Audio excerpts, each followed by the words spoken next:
in her soon-to-be marriage to the Georgia Martyrs, in a special way, protection. So yeah, just find, very normal things in your life to bring them into and to ask for their intercession, because to have that eternal connection with them is available to us, and it's important. I just think it's crazy that Georgia was by a long shot and by a century or something baptized Catholic before anything else. Mm-hmm.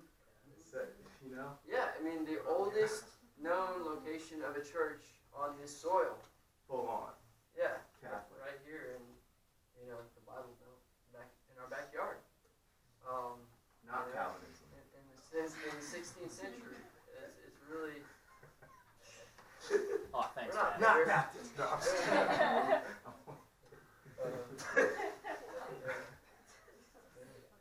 And the pictures, do the items symbolize? Yeah, they do, and I can't remember exactly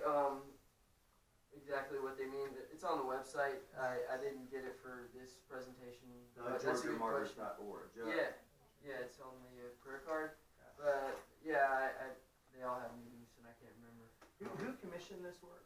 This was a guy in Atlanta, that did the painting, and the actual full painting. I want to show you real quick because that is a cool story behind that. It was a guy in Atlanta. So the Georgia Martyrs, it's not completely unknown.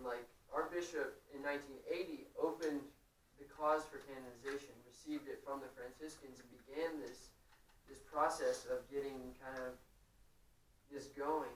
But as many things happen in the church, one guy takes it, another guy thinks he has the file, and it gets thrown in a desk, and it's incredible. And then no one asks anything, and then it's forgotten for 15 years. You have to, with anything, you have to stay on top of it. And so it kind of just got pushed under the rug by accident. But there was people all over Georgia that had begun to know their story in 1980 and had taken them in as personal devotion. So one of the guys in Atlanta who knew about them made this painting because he already had a devotion to him. This is St. Francis, and this painting is the rendering of St. Francis with his stigmata, which happened to be the feast day on which these men were martyred. So, it's an awesome, they were martyred on the feast of the stigmata of St. Francis, so, which is sharing in Jesus' passion. So, it's just there are no coincidences, right? This is God's hand on this and on their lives and in the circumstances with which they died. What's a stigmata? So the stigmata, good question, one. The stigmata is, you can see it here. So see St. Francis, this is not Jesus. But the stigmata is, some people are, I don't want to say blessed, but in a sense they are, with sharing in the very wounds of Jesus. So they actually have a physical manifestation of some or all of the wounds. I don't know, St. Francis had the wounds of the hands, and I don't know about the side or anywhere else. But the feet as well. So, they would actually bleed, from the hands, as if he had the exact same wounds as Jesus. A more recent one, stigmatist, was Padre Pio. And you will see him often. Another Franciscan. Right. Celebrating Mass with bandages on his hands because he was constantly bleeding.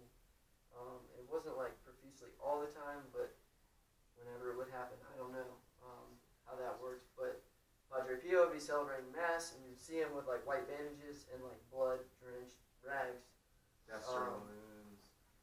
Yeah. It was that's why I want to say blessed with the stigmata, because in a sense, it is a blessing because you were sharing even more intimately in the life of Christ, but you also had holes in your hands and feet and wound in the side or crown of thorns, so it's very painful as well. It's so I was reading just recently about this and sort of explain why does God do that? These certain mystical gifts given to individuals. And the idea, though, I think, is firstly it is part of the mystical tradition of the church. I mean, it's very mysterious. Certain things that happen to individuals with these gifts, but in this case, though, it would be a participation in the redemptive suffering of Jesus at the end of the day. That it's a kind of a fruitful. When Jesus suffered, it was a font of grace, in fact, right? Salvation for us. Incidentally, that's also true for us, right?